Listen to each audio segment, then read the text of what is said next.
చూస్తా ఉన్నాడంటే మనం వచనంతో మనం ప్రారంభించాం. మూలవాక్యంగా లూకా సువార్త 10వ అధ్యాయం 18వ వచనం మనం చూస్తే, ఇదిగో శత్రువు బలమంతటి మీద నీకు అధికారం ఇచ్చి ఉన్నాను, ఏదియు నీకు ఏమాత్రము హాని చేయదు అని చెప్పాడు. శత్రువు బలం అంతటి మీద మనకి అధికారం ఇచ్చాడు. అధికారము శత్రువు. అధికారం అంటే ఏమిటి, శత్రువు ఎవరు అన్న విషయాలు మనం ధ్యానించాం. ఉదాహరణ మరోసారి గుర్తు చేస్తాం. అధికారం అంటే గత 5 సంవత్సరాలు ఒక ఆయన అధికారంలో ఉన్నాడు, ఆయన దిగిపోయాడు, ఇంకా ఆయన అధికారంలోకి వచ్చాడు. అంటే అధికారం అంటే ఏంటి, పరిపాలించడం, ఏలడం. కాబట్టి దేవుడు మనకి దేని మీద ఏలే అధికారం ఇచ్చాడంటే సాతాను బలం మీద ఏలే అధికారం, పరిపాలించే అధికారం దేవుడు మనకి ఇచ్చాడు. ఇకపోతే మన శత్రువు ఎవరు అంటే సాతాను అని. ఇక అతనుకున్న పేర్లు కూడా మనం కొన్ని జ్ఞాపకం చేసుకున్నాం. సాతాను, అపవాది, ఆది సర్పం, ఘట సర్పం, మోసగాడు, అబద్ధికుడు, ఇంకా ఇలాగ వాడు చాలా పేర్లు ఉన్నాయి. సో వాడు యొక్క చర్యలు ఎలాగుంటాయి అంటే చాలా చాలా నైస్గా, చాలా నేగ్గా మనల్ని మోసం చేయడం కాదు. వాడు ఎంత చక్కగా మోసం చేస్తాడంటే వాడికి ఎంత చోటు ఇచ్చినా చాలు, వాడు మన మీద చాలా పెత్తనం చేస్తాడు. అందుకే మనకి వాడి బలమంతటి మీద అధికారం ఇచ్చిన దేవుడు మనతో ఒక చిన్న సూచన చెప్తున్నాడు. ఏమిటా సూచన అంటే, ఎఫెసీయులకు రాసిన పత్రిక 4వ అధ్యాయం 27వ వచనం చూస్తే, అపవాదికి చోటు ఇయ్యకుడి అన్నాడు. ఎందుకు వాడికి చోటు ఇవ్వద్దు అన్నాడంటే, వాడు మోసగాడు. వాడితో మాటలు మనకు అనవసరం, వాడితో పరిచయం మనకు అనవసరం, వాడి యొక్క సంబంధితమైనటువంటి కార్యక్రమాల్లో కూడా మనకి అనవసరం. మాట్లాడితే ఏమవుతుంది అని మనం అనుకున్నాం అనుకోండి, ఏమవుతుంది అవే చెప్పాలి, ఏమవుతుందో ఆధారమే చెప్పాలి. వాళ్ళకి ఏమైందో మనకు తెలుసు. మాట్లాడితేగా, చూసుకునేగా, పలకరించాను అంతేగా అంది. పలకరించినందుకు బయటికి వెళ్ళాడు, పలకరించినందుకే వాళ్ళకి సిగ్గు కలిగింది, పలకరించినందుకే మహిమ పోయింది, పలకరించినందుకే దేవునితో వాళ్ళకున్న సహవాసం. కాబట్టి అలాంటి చోటు ఇవ్వచ్చా, ఇవ్వకూడదు. అందుకే మనం దుష్ట సంబంధమైన క్రియలు, సాతాను సంబంధమైన పనులకి, సాతాను సంబంధమైనటువంటి కార్యాలకి చాలా జాగ్రత్తగా దూరంగా ఉండాలి. అసలు మన సమయాన్ని అస్సలు వృధా చేసుకోకూడదు. కనీసం అలాంటి విషయాలు మనం వినడానికి కూడా ఇష్టపడతాం. ఎందుకంటే విన్నా చాలు, వాడు ఏదో ఒక టైంలో మన మనసులో దూరిపోతాడు. సో అంత ప్రమాదం. అందుకే దేవుడు ఏమన్నాడంటే, శత్రువు యొక్క, సాతాను యొక్క బలం మీద అధికారం ఇచ్చిన దేవుడు ఒక సూచన ఇచ్చాడు, వాడికి మాత్రం దేవుడు చోటు ఇవ్వద్దు అని. వాడికి చోటు ఇచ్చిన ఒక కుటుంబం ఏమైపోయిందో మనకు తెలుసు కదా. అపోస్తలుల కార్యం 5వ అధ్యాయం 3వ వచనంలో మనం చూస్తాం. అననీయ, సఫీరా అనేవారు. వాళ్ళు పాపం అదే అనుకున్నారు, అనుకున్నదే తీసుకొచ్చి ఇద్దాం అనుకున్నారు. అదృష్టవశాత్తు అనుకున్న దానికంటే డబ్బులు బహుశా ఎక్కువ వచ్చినాయి కదా. ఆ విషయం వచ్చి పేదరు గారు చెప్పొచ్చు, అయ్యా ఎక్కువ వచ్చినాయి కాబట్టి ఎక్కువ వచ్చినాయి మేము తీసుకుంటాం, అనుకునే మాత్రం మీకే ఇస్తాం అంటే ఎవరు ఏమనేవాళ్ళు కాదు.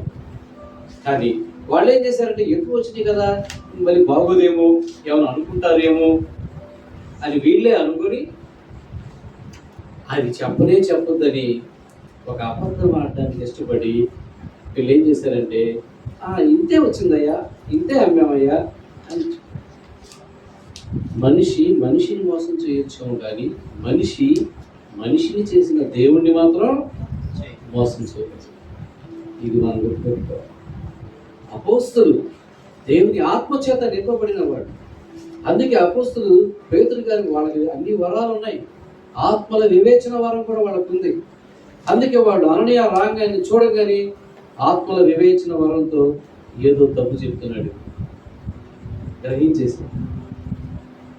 ఆ మాటలు నిజం కాదని గ్రహించేసాడు. అందుకే ఎందుకయ్యా నువ్వు ఇలాగా పరిశుద్ధాత్మను మోసగిస్తున్నావు, ఎందుకు అలా అబద్ధం ఆడుతున్నావు, నేను ఎవరు ఏమంటారని, ఎంత పని చేసావు నువ్వు, దేవుడు నిన్ను ఎంత నమ్మాడు, నువ్వు ఎందుకు సాతానికి నీ హృదయంలో ప్రేరేపించడానికి ఎందుకు నువ్వు అవకాశం ఇచ్చావు?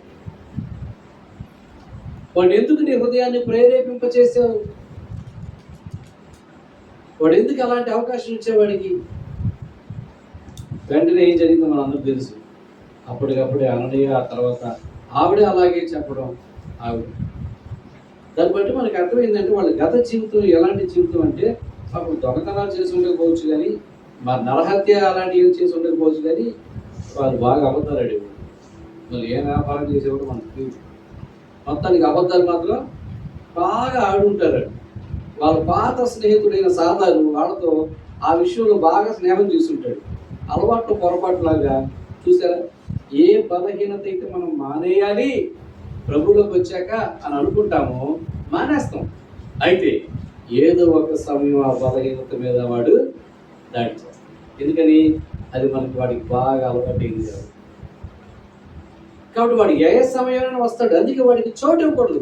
వీళ్ళు ఎక్కడ చోటు ఇచ్చారంటే, వీళ్ళకి ఐడియా కూడా రావాలి. ఏమని? అరే, మనం అనుకున్నది ఇంత వస్తుంది అనుకుంది, మనం ఇంత ఇచ్చేద్దాం అనుకున్నాం, దేవుడి దేవలు ఎక్కువ వచ్చింది, చాలా సంతోషకరమైన విషయం.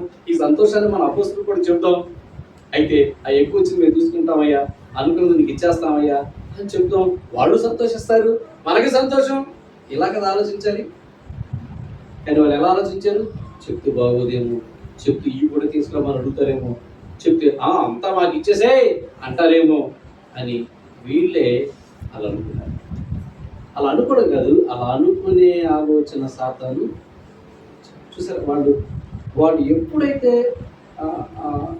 స్వచ్ఛందంగా, అంటే వాళ్ళు ఎప్పుడైతే యథార్థంగా ఉండలేకపోయారో సాతానికి అవకాశం వచ్చింది. కాబట్టి దేవునికి విరుద్ధంగా ఉన్న ప్రతీది కూడా, దేవునికి విరుద్ధంగా మనం చేసే ప్రతి ఆలోచన కూడా, దేవునికి విరుద్ధంగా జీవించే ప్రతి జీవితం కూడా సాతానికి అవకాశాలు ఇస్తున్నట్టే. అందుకు దేవుడు అన్నాడు, జాగ్రత్త, వాడి బలవంతుడి మీద నీకు అధికారం ఇచ్చాను, నువ్వు మాత్రం వాడికి ఎట్టి పరిస్థితుల్లో చోటు ఇవ్వద్దు, చోటు ఇవ్వద్దు అని చెప్పి. దానికి ఒక మనం ఉదాహరణ చదువుకున్నాం. మత్తయి సువార్త 27వ అధ్యాయంలో, మత్తయి సువార్త 12వ అధ్యాయంలో 43-45 వచనాలు చూస్తే, ఒక వ్యక్తి ఇల్లంతా ఊడ్చి శుభ్రం చేసుకున్నాడంట. దయ్యం ఆ ఇంట్లో వెళ్ళిపోయి అది తిరుగుతూ ఉంది. ఎక్కడ తిరుగుతూ ఉందంటే, నీళ్లు లేని చోటు కోసం తిరుగుతూ ఉంది. చదువుతారు అన్నమాట. నీళ్లు లేని చోటు కోసం అంట. 43వ వచనం, మత్తయి సువార్త 12వ అధ్యాయం. అపవిత్రాత్మ ఒక మనిషిని వదిలిపోయిన తరువాత అది విశ్రాంతిని వెతుకుతూ నీరు లేని చోట్ల తిరుగుతా ఉందంట. అంటే నీళ్లు లేని చోట ఎక్కడన్నా ఉంటే అక్కడ విశ్రాంతి తీసుకుంటుంది. నీళ్లున్న చోట దానికి జలగన ఉంది. ఇక్కడ సైతానికి నీళ్ళు అంటే భయమా? నీళ్లు లేని చోటు కోసం ఎందుకు చూసుకుంటుంది? నీళ్లు అంటే అర్థం ఏంటంటే దేవుని వాక్యం. మనం గతంలో విన్నాం కదా, ఆయన జీవ జల నదులు ఆయనలో నుండి ప్రవహిస్తారు. నీళ్లు దేవుని వాక్యం. దేవుని వాక్యం ఉన్న చోట వాడు ఎక్కడ ఉంటాడు? ప్రశాంతి. అందుకే వాడు ఏమి వెతుకుతున్నాడంటే, ఏ ఇంట్లో వాక్యం ఉండదో అక్కడ వెతుకుతున్నాడు. ఎక్కడ ఏ స్థలం, వాక్యం లేని స్థలం ఎక్కడ దొరుకుతుందా అని వెతుకుతున్నాడు. యెహోవా మహిమ లోకమంతటి మీద ఉందంట. ఇక పాపం వాడికి చోట దొరకట్లా. అందుకే వాడు ఏం చేశాడు, ఎక్కడ దొరకట్లేదు, ఒకసారి అక్కడికి వెళ్దాము, ఉందో లేదో చోటు అని చెప్పి ఎక్కడి నుంచి వెళ్ళిపోయాడో అక్కడికే వస్తే, ఇల్లు అయితే శుభ్రంగా ఉంది కానీ అక్కడ ఏం లేవు, వాక్యం లేదా ఇంట్లో. దీని అర్థం ఏంటో చెప్పనా? చాలా మంది మనం దేవుని నమ్ముకున్నాక మనం వదిలిపెడతాము, విడిచిపెడతాము, సాతాన్ని వెళ్ళగొడతాము, మనసంతా శుభ్రం చేసుకుంటాము, పాపమంతా ఒప్పుకుంటాము, హృదయం అంతా కడుక్కుంటాము, శుభ్రంగా పెట్టుకుంటాము, అంతే. అప్పుడు ఏమవుతుంది? ఖాళీగా ఉంటుంది. అక్కడితో ఆగకూడదు. మనం అక్కడి నుంచి మనం ఏం చేయాలంటే, అనుదినము ప్రార్థన అనే తోపు వేసుకుంటా ఉండాలి. దేవుని వాక్యంతో మన హృదయాన్ని నింపుకుంటా ఉండాలి. ఎందుకంటే దేవుని వాక్యం అనే నీరు ఎక్కడ ఉంటుందో, ప్రార్థన ధూపం ఎక్కడ ఉంటుందో అక్కడికి వాడు వచ్చి ఉండలేడు. అందుకు వాడు ఎదుగుతున్నాడు. నీరు లేని చోటు కనపడలేదు. తీరా ఎక్కడికి వస్తే అంతా శుభ్రం చేస్తుంది, ఈ అరమరలన్నీ చదివేసింది, కానీ నీళ్లు లేవు కదా, పర్వాలేదు ఇక్కడ ఉండొచ్చు. ప్రార్థన చేసుకోవట్లేదు కదా, పర్వాలేదు ఇక్కడ ఉండొచ్చు. అందుకే అంటారు భక్తులు చాలా మంది, ఒక్కసారి దేవుణ్ణి మనం నమ్ముకుంటే, యెహోవాకు మనం భక్తులుగా జనులుగా మనం ఉంటే, మనం అనుదిన జీవితంలో ప్రతిరోజు ప్రార్థన చేస్తాం. అసలు నీ జీవితంలో ఈ రోజు నేను చేసుకోలేదండి అని అననే అనకూడదు. ఈ రోజు నేను మర్చిపోయానండి ప్రార్థన చేసుకోవడం అని అన్నావంటే పెద్ద మిస్టేక్ జరిగిపోయింది. ఎందుకని చాలా ఒక్కడు దూరిపోతాడు. చాలా వాడు నీ జీవితంలోకి, నీ కుటుంబంలోకి, నీ ఆధ్యాత్మికమైన బ్రతుకులోకి ఆడు జ్వరపడ్డానికి ఒకరోజు సరిపోదా? చిన్న సందు చాలు అడిగి, సందు దొరికితే వచ్చేస్తాడు. అందుకే క్రైస్తవ జీవితంలో ప్రార్థన లేని జీవితమే అస్సలు ఉండకూడదు. ఇంకా చెప్పాలంటే సాధ్యంత వరకు తెల్లారు లేవంగానే ఫస్టే చేసేసుకోవాలి. అప్పుడేంటంటే ఆ రోజు అంతట్లో వాడు ఎక్కడ ప్రవేశించాలి. ఇంకా మనం ఇల్లంతా నింపుకోవాలి, డెకరేషన్ చేసుకోవాలంటే వాక్యంతో చేసుకోవాలి. ఇల్లంతా వాక్యం ఉండాలంటే క్యాలెండర్లు పెట్టాం, లేనిపోయింది. క్యాలెండర్ పెట్టడానికి ఏం భయం లేదు. దేవుని వాక్యం మన హృదయంలో ఉన్నప్పుడే వాడికి భయం. కాబట్టి నీరు లేని చోటు వెతికింది. అయితే అదేం చేసింది? మొత్తం రూట్స్ ఉంది కాబట్టి మొత్తం మన జాగ్రత్తలు మనం కూడా ఉండాలని దానికి తోడుగా వెళ్ళి ఇంకా మరి 7 చెడ్డ దయ్యాల్ని తెచ్చుకుంది. దీనికన్నా చెడ్డ అంటాయి. అప్పుడు చూడండి పరిస్థితి ఎలా ఉంటుందో మనకు తెలిసాక దెబ్బలా ఎగురుతూ ఉంటాయి. పక్కింట్లో డీజీ సౌండ్లు పెట్టాలి. ఇక ఎవరికి వినపడకూడదంటే గట్టిగా క్యాక్యులేషన్ పెద్ద పెద్ద సౌండ్స్లో పాటలు పెట్టారు అనుకోండి, కొట్టేసుకుని ఎవరికి తెలియదు. పాట అయిపోయింది కానీ మ్యాటర్ సెటిల్ అయిపోతుంది. ఇక్కడ ఎవరు పక్కన అది పడిపోతారు. ఇక సాయంత్రం దాదాగా ఆటో ఎక్కి హాస్పిటల్కి వెళ్ళి కాలు వచ్చి కూర్చోండి, బ్లడ్ కొడుకొచ్చి మరి 7 చెడ్డదయ్యారు. చూసారా? అందుకే దేవుడు అన్నాడు వాడికి చోటు ఇవ్వద్దు. మీరు పశ్చాత్తాపడుతున్నారు మంచిదే, మీరు వాడిని తోలేస్తున్నారు మంచిదే, మీరు పాపం జోలికి వెళ్ళట్లేదు జాగ్రత్తగా ఉన్నారు మంచిదే. అలానే అప్రమత్తంగా ఉండకండి. వాడు ఏ టైం అయినా చూసుకొని వస్తాడు. కాబట్టి మీరు ఏం చేయాలంటే దేవుని వాక్యం అని నీరుతో నింపుకోవాలి. మనం విన్నాం కదా, మన బాణంలో ఎక్కడి వరకు నీళ్ళు ఉన్నాయి? సగం నింపారు నీళ్ళు. ఏ అంచు వరకు నింపారు? ఖాళీ ఉండకూడదు. అందుకే భక్తుడైన దావీదు అంటాడు, నా గిన్నె పర్వాలేదు బాగానే ఉంది అలా, నా గిన్నె నిండి పొంగి బాగుంటుంది. అప్పటికి ఎక్కడ చోటు ఉంటుంది దాంట్లో? కాబట్టి చోటు ఇవ్వకూడదు అంటే ఉన్న చోటు అంతా కూడా దేంతో నింపుకోవాలి? మీరు చెప్పండి. వాక్యంతో నింపుకోవాలి, ఇంకా ప్రార్థనతో నింపుకోవాలి, ప్రార్థన అనే ధూపంతో నింపుకోవాలి. కాబట్టి ఈ విధంగా జాగ్రత్తలు తీసుకోవాలి. ఎందుకంటే వాడు మరింత చెడ్డ పిశాచాలు తీసుకొస్తాడు. పిశాచే చెడ్డది, మరింత చెడ్డ వాటిని కూడా వాడు తీసుకొస్తాడు.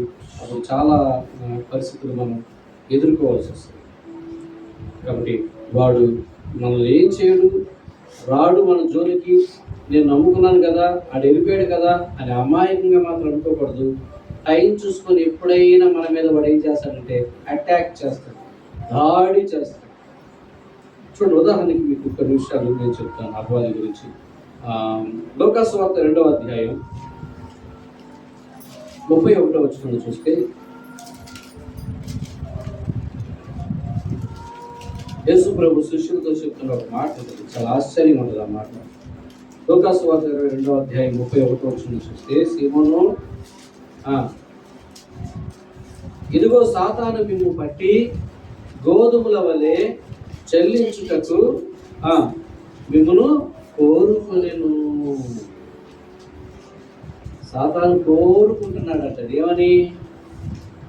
సాతానికి ఒక కోరిక ఉందంట మన విషయంలో. ఏంటది? గోధుమలాగా ఇలా జల్లిడి పట్టాలి, ఇలా జల్లిడి పట్టాలి. సాతాను కోరుకుంటున్నాడు, మనం జల్లిడి పట్టాలని వాడు కోరుకుంటున్నాడు. వాడు జల్లిడి పట్టాలంటే వాడు ఏం జల్లిడి పడతాడు చెప్పండి? జల్లిడి పడతాం అంటే ఏంటి? ఏం పడతాడు జల్లిడి పడితే వాడికి ఏం దొరకకూడదంటే వాక్యం దొరకకూడదు. వాక్యం దొరికిందని వాడి భయమే.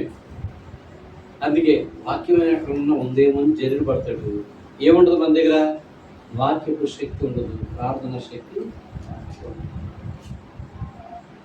వాడు మనం పరిశీలిస్తాడు, అలాగే పరిశీలిస్తాడు. జల్లిడి పడుతుంటే అలా రకరకాలుగా ఉంటుంది చూడండి. అందుకే ఏమంటాడంటే లోకాసువార్త 8వ అధ్యాయం 12వ వచనంలో విత్తువాని ఉపమానంలో అపవాది గురించి ఏం చెప్తారంటే, అపవాది వచ్చి మీ హృదయంలో నుండి వాక్యమును ఎత్తుకొని పోవును అని. లోకాసువార్త 8వ అధ్యాయం 12వ వచనంలో చూడండి, 3వ లైన్ చదువుతారా? త్రోవ పక్కన నుండి వారు వినువారు కానీ అపవాది వచ్చి వారి హృదయంలో నుండి వాక్యమును ఎత్తుకొని పోవును. సరే, ఏం ఎత్తుకుపోతాడు? బిందె ఎత్తుకుపోతే పర్వాలా, ఇంకో బిందు మనం కొనుక్కోవచ్చు. చెంబు ఎత్తుకుపోతే పర్వాలా, ఇంకో చెంబు తెచ్చుకోవచ్చు. వాడు ఏమి ఎత్తుకుపోతాడంటే వాక్యాన్ని ఎత్తుకుపోతాడు. అందుకే మనం దేవుని వాక్యం ఎప్పుడు కూడా మన హృదయంలో పెట్టుకోవాలి. మనం మర్చిపోకూడదు. మర్చిపోతే మన ఆపద కాలంలో మనకు సహాయపడడానికి వాక్యం రాకపోతే, గుర్తు రాకపోతే అంతేగా. వాడు ఏమి ఎత్తుకుపోతాడంటే వాక్యం వాక్యం ఎందుకు ఎత్తుకెళ్ళిపోవాలి? వాక్యం అనే విత్తనాన్ని ఎందుకు ఎత్తుకెళ్ళిపోవాలి? వాడికి తెలుసు అది ఎంత బలమైందో, ఎంత శక్తివంతమైందో వాడికి తెలుసు. మనకు కూడా తెలుసు అనుకోండి, కానీ మనం పెద్ద పట్టించుకోవాలి. వాడికి ఎంత బాగా తెలుసు అంటే అసలు అక్కడ ఉండకుండా దాన్ని ఎత్తుకెళ్ళిపోతాకు వస్తాడు.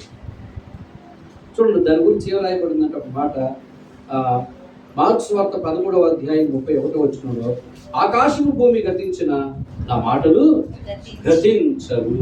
ఎంత శక్తివంతం! అందుకే ఆ విత్తనం ఉండాలి, ఆ వాక్యం ఉండాలి. వాడు ఎత్తుకెళ్ళిపోకుండా ఉందనుకోండి, వాళ్ళు కాబట్టి రేపు కాబట్టి ఎల్లుండు ఏదో ఒక రోజు అది వర్షం పడ్డప్పుడు ఏమవుతుంది? ఎక్కడో చోట మన వాక్యం వింటున్నప్పుడు, ఎక్కడో చోట మన సభకి వెళ్ళినప్పుడు, ఎక్కడో చోట మన స్వార్థ కోటానికి వెళ్ళినప్పుడు, ఏదో ఒక దైవజనుడు వచ్చినప్పుడు, ఏదో ఒక సమయంలో దాని మీద ఏం పడుతుంది? వర్షం పడుతుంది. అప్పుడు విత్తనం ఉంది కాబట్టి ఇదేమవుతుంది? మొలకెత్తుతుంది. అసలు లేకపోతే అది విషయం.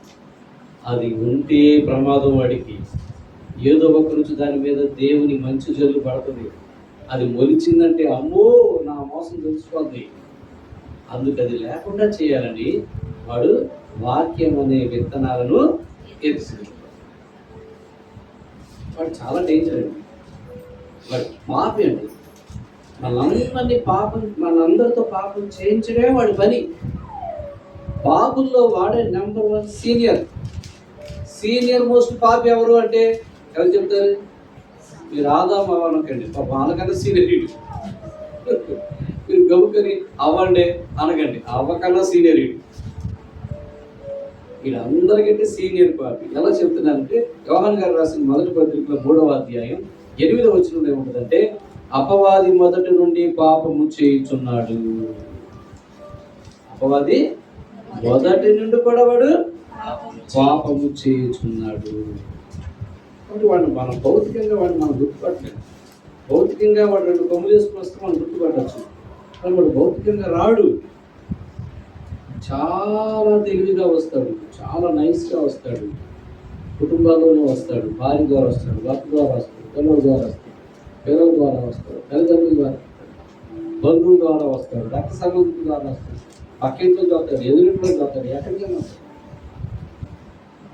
అందుకే వాడి యొక్క క్రియలు, వాడి యొక్క ఆలోచనలు అవి మనం చాలా జాగ్రత్తగా పసిగట్టాలి, చూడకూడదు. ఏదైనా చిన్న చిన్న గొడవలు రాకుండా మనకి ఇంట్లో చెప్పండి, కుటుంబాల్లో చిన్న చిన్న గొడవలు రాకుండా ఇంట్లో వస్తాయి. కానీ అది వస్తున్నప్పుడు మనం ఏం చేయాలి? గుర్తుపట్టాలి. ఏంటి ఎప్పుడు అన్న మనిషిని ఎలా అంటాడేంటి, ఎలా మాట్లాడతాడేంటి మా ఆయన ఈరోజు అనుకున్నప్పుడు నీకేం అర్థం కావాలంటే, ఓ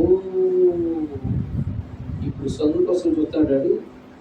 సరే ఏమన్నా అనుకో అయ్యా, నేను మాత్రం ఏమన్నాయ్యా అన్నావు అనుకో, ఇక జ్వరపడడానికి అవకాశం. ఎవరైనా తగ్గించుకున్నారో ఆ సమయంలో వాడికి మధ్యలోకి రాలేడు. ఎవరైనా తమాయించుకున్నారనుకో, కోపాన్ని అదుపు చేసుకున్నారనుకో, వాళ్ళ మధ్యలోకి రాలేడు. ఎవరైనా నోరు పారేసుకోకుండా ఆపుకున్నారనుకో, నోటిని కట్టుకున్నారనుకో, వాళ్ళ మధ్యలోకి రాలేడు. ఎవరైనా అవకాశం ఇచ్చారా, వచ్చాడా పంప ముంచుతాడు. ఉన్నాయన్నీ తినేస్తాడు, డబ్బంతా గుంజేస్తాడు, మనశ్శాంతి లేకుండా చేస్తాడు, బలవంతంగా మనతో ఉపవాసాలు చేపిస్తాడు. మీకు అర్థమైందా? అలిగిపోతుంది అలిగి మనమే తినం, బలవంతంగా మనతో ఉపవాసాలు చేపిస్తాడు. మనం దేవుడి కోసం కూడా ఎప్పుడు అట్లా చేయం. కానీ వాడు ట్రాప్ చేస్తే మనల్ని, వాడు మనం పట్టుకుంటే ఉపవాసాలు చేస్తాడు. చూసారా మానసిక ఎంత దాడి చేస్తాడు, మానసిక ఎంత వేధిస్తాడో వాడు. చూసారా చాలా తీవ్రంగా. ఇంకొక ఉదాహరణ, యోబు భార్య కూడా పడితే చాలా ఎంత కష్టాలు ఎంతవరకు ఉన్నారంటే, భర్త అనారోగ్య పరిస్థితి వచ్చి దగ్గర ఉండలేక, ఇంటికాడ కానీ మనుషుల మధ్య ఉండలేక దూరంగా ఉండు పరిస్థితి వచ్చేంత వరకు బాగానే ఉంది. వదిలిపెట్టలేదు ఆవిడ. బంధువులు వదిలిపెట్టేసిన, ఆడు వదిలిపెట్టేసిన, ఆవిడ వదిలిపెట్టలేదు. కానీ ఎక్కడ కొద్దిగా దూరంగా ఉండాల్సి వచ్చిందంటే, ఈ దగ్గర కొద్దిగా విపరీతంగా వాసన కూడా వచ్చేస్తుంది. ఆ పురుపులతో మనిషి పక్కన ఉండలేదు.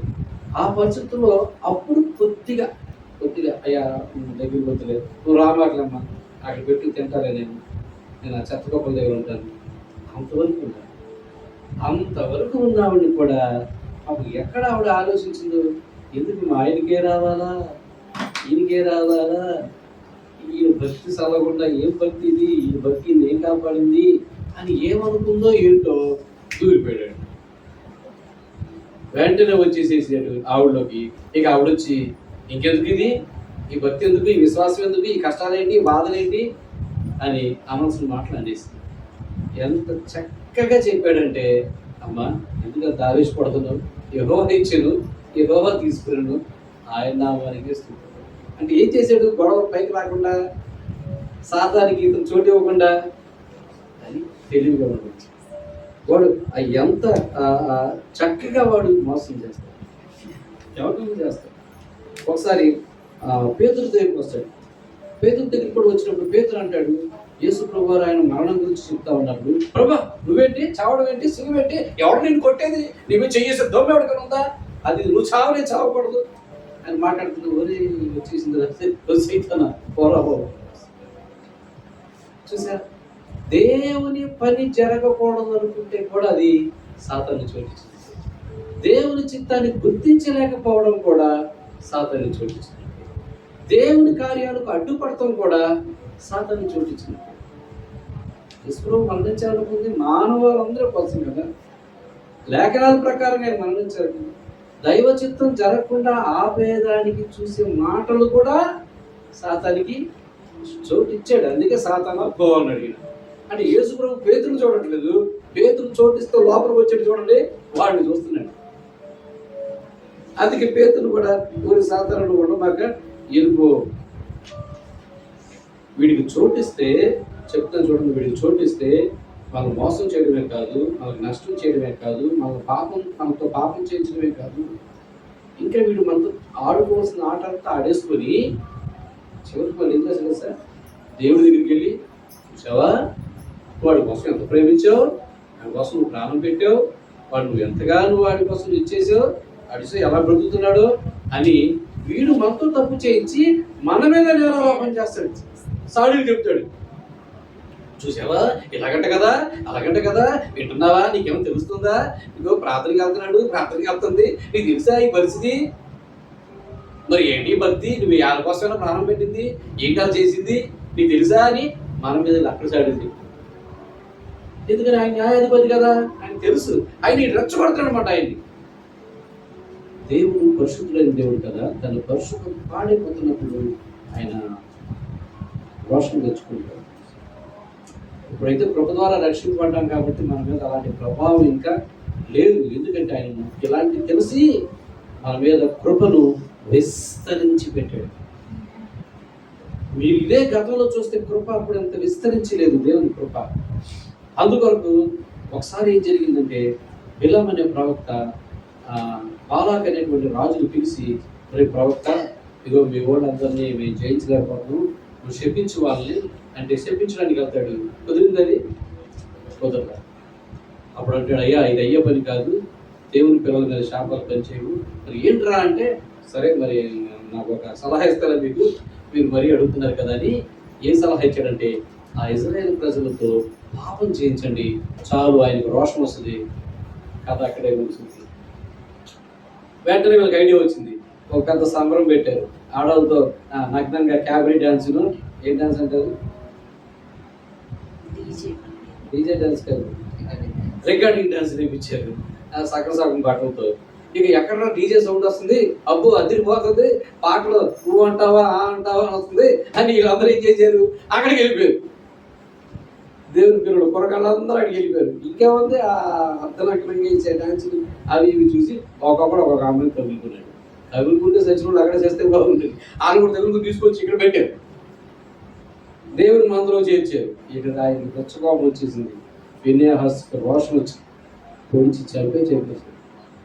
ఎంతమంది 20,000 మంది సుమారు, నాకు గుర్తులేదు, 20,000 మంది యవ్వనస్తులు చచ్చిపోయారు. చూసేవాడు ఎలా నేరామరాపం చేశాడు. చూసావా, వీళ్ళ నాన్న నడిపించావు, వీళ్ళ నాన్న ఎర్ర సముద్రం దాటించుకొచ్చావు, ఇలాంటి వాళ్ళ నువ్వు నమ్మి ఆ వాగ్దానం భూమిలో తీసుకెళ్తున్నావు, ఎంత భయంకరమో తెలుసా నీకే. ఏదో పెడతారు నామాలు అన్నట్టుగా, అంటే అక్కడ పిత్రులు చెప్తాడు, అక్కడ చాడీలు చెప్తాడు మన మీద.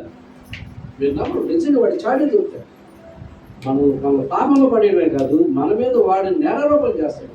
మన ప్రకటన గ్రంథం 12వ అధ్యాయం 10వ వచనం మీరు చూడండి, చాలా స్పష్టంగా అక్కడ రాసి ఉంటుంది. ప్రకటన గ్రంథం 12వ అధ్యాయం 10వ వచనం.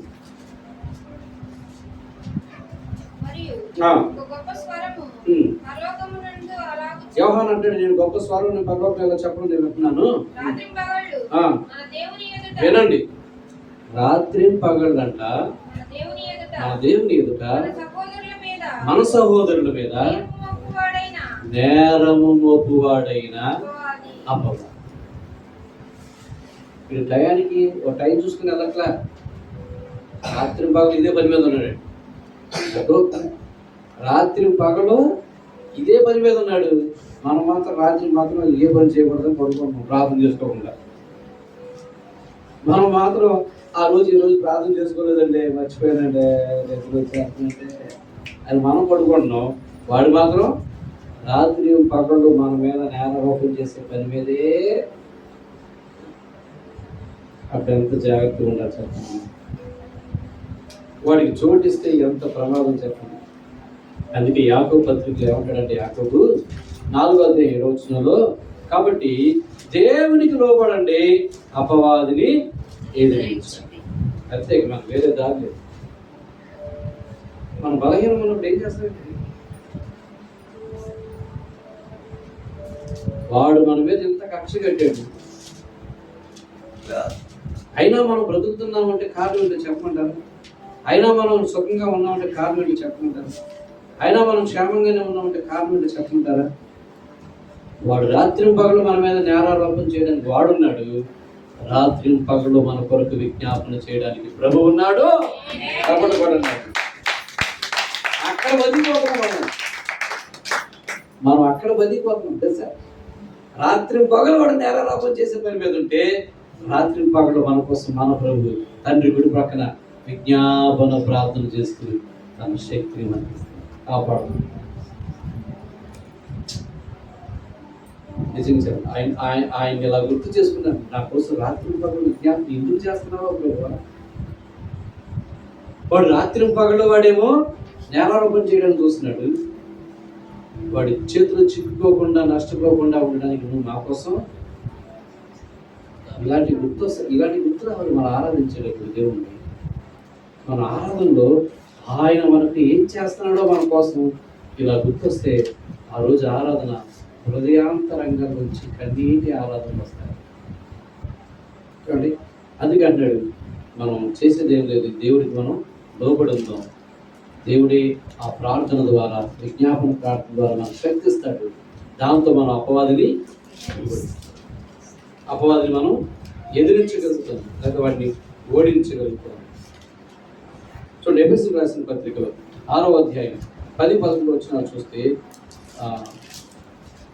దేవుని యందు మీరు బలవంతులై ఉండండి, మీరు అపవాది తంత్రములను ఎదిరించుటకు శక్తిమంతులుగా ఉండండి. అందుకొరకు మీరు ఏం చేయాలంటే ఆయన ఇచ్చే సర్వాంగ కవచమును ధరించుకోండి. సర్వాంగ కవచం అంటే మనకు తెలుసు, సత్యం అనేది కీటాలు కదా, సిద్ధమైన శరీరం, ఇవన్నీ అక్కడ రాసి ఉంటాయి. సో నేను ఇక్కడ ముగిస్తున్నాను. ఇక్కడ మనం జ్ఞాపకం చేసుకుంటాం, ప్రభు మనకి శత్రువు బలవంతుడి మీద అధికారం ఇచ్చిన దేవుడు మనకు ఏం చెప్పాడంటే, జాగ్రత్త, వాడికి చోటు ఇవ్వదు, వాడు చోటిస్తే వాడు నాశనం చేస్తాడు. అలానే మీరు కురిగిపోవద్దు. మన కొరకు తండ్రి పక్కన ఉత్తరవాదిగా, లాయర్ లాగా విజ్ఞాపన చేయడానికి మన ప్రభు ఉన్నాడు. మనం ఏం చేద్దామంటే ప్రభుకి లోబడదాం, వాడిని చేద్దాం. వాడికి ఎక్కడ అవకాశం ఇవ్వకుండా మన దేవుడు మనకి ఇచ్చిన అధికారాన్ని మనం వినియోగించుకున్నాం. ఆయన సాక్షులుగా, ఆయన బిడ్డలుగా, రోషం గల దేవుని వారసులుగా మన ఆధ్యాత్మికమైన ఈ జీవితంలో వాటిని ఓడించి ఆ శత్రువు బలం అంతటి మీద మనం జయాన్ని పొందుకుందాం. దేవుడు మనల్ని మరింత బలపరిచి దీవించి నడిపించును గాక. చిన్న ప్రార్థన.